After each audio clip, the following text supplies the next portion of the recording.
Hey, what's up you guys? Bloody Jacob here to bring you my weekly review. Hey, what's up you guys? Bloody Jacob here, meeting my icon, Catherine Isabel here.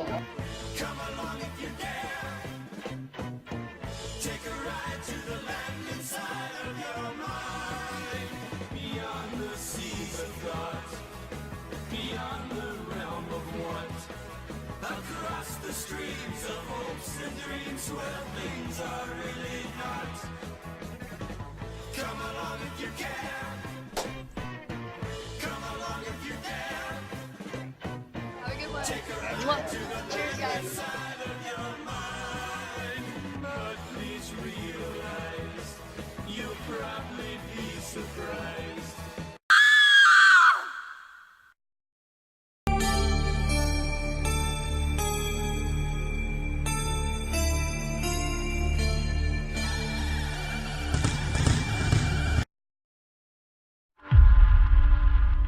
From Luc Besson, the visionary producer of Taken and The Transporter, Charlie Mattei was one of the last mafia godfathers. Until the day his friends betrayed him.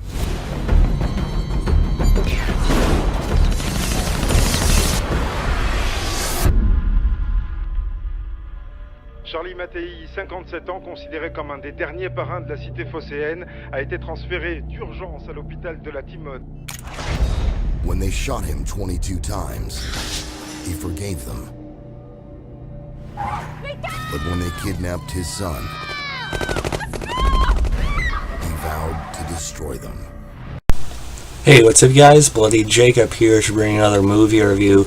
This time we're going to be talking about a French film called 22 Bullets, or nationality called Immortal, or The Immortal, directed by Richard Berry, and of course starring Jean Reno.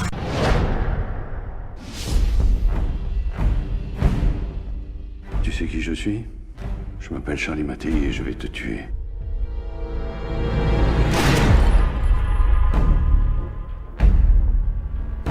Now, nobody can stop him, and nothing can save them. Parce que je vais tous vous abattre, tous. Les uns après les autres. Et quand vous y attendrez le moins, je serai là.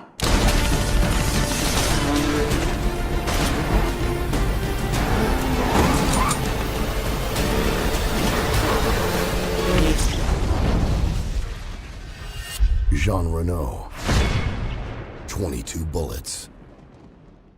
As an old, sort of retired mob boss, one of the last of them, Charlie Mattei, and he's sort of, like I said, retired, trying to, sort of spend more time with his family and his younger son. But that's all, stopped when he is gunned down in front of a car as he's putting his, kid away. And thus, with the kidnapping of his son, he decides to go on the warpath and sort of pick these people apart, and one piece at a time. So yeah, 22 Bullets. Now this is the first French or foreign film I've watched in recent memory. The only subtitles I'm used to reading are with my Japanese Godzilla films, so this is definitely different for me. But I really like Jean Reno. Even in the 1998 American Godzilla movie, he was one of the few good parts about it. I think he was actually the highlight. And also a lot of people recognize him for Leon the Professional, which is a very good movie. One I'll have to talk about on this channel at some point. So I was just, I was moved for an action movie with a little bit more thought, and then I kind of missed seeing him act, so I watched this one anyway. And, I was kind of tired, so I was wondering, maybe it's not a good idea for me to try and read subtitles right now, but, I actually kept, fairly engaged throughout the movie. Another thing I really liked about 22 Bullets, or Immortal, was the score. I think there's some good sort of musical touches here and there, especially the more kind of emotionally driven beats, or the slower parts of it, I thought were pretty good. Definitely fit with a lot of the movie. And of course, the obvious overall highlight, though, is Jean Reno. His performance, he really delivered. And, it's a kind of a nuanced performance. A lot of subtlety, a lot of quiet strength in his acting, but you can really feel his presence. He's a really, really good actor, and I may have to watch other French films just to see more of him. He deserves a lot, many more lead roles. I kind of wish he would get more of them here in America, but I'm definitely going to have to look at some of his other work, because he's very good in this as Charlie Mattei, not our typical, sort of like lead protagonist.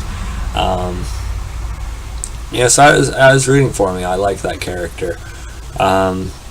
And, there's it's a pretty good pace. It's like an hour and, let's see, it's an hour and, just under 2 hours. So it's not overly long, although it feels a little bit longer in some regards, but, and that brings me to some of the film's weaknesses, or at least things I didn't care for so much about that keep it from being a great movie.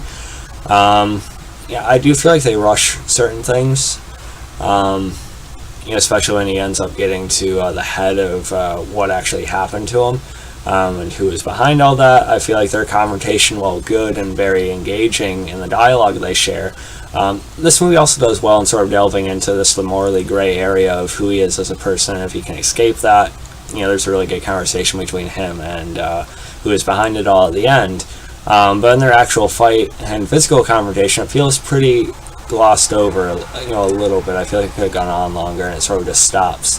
But we'll talk more about that in a few minutes.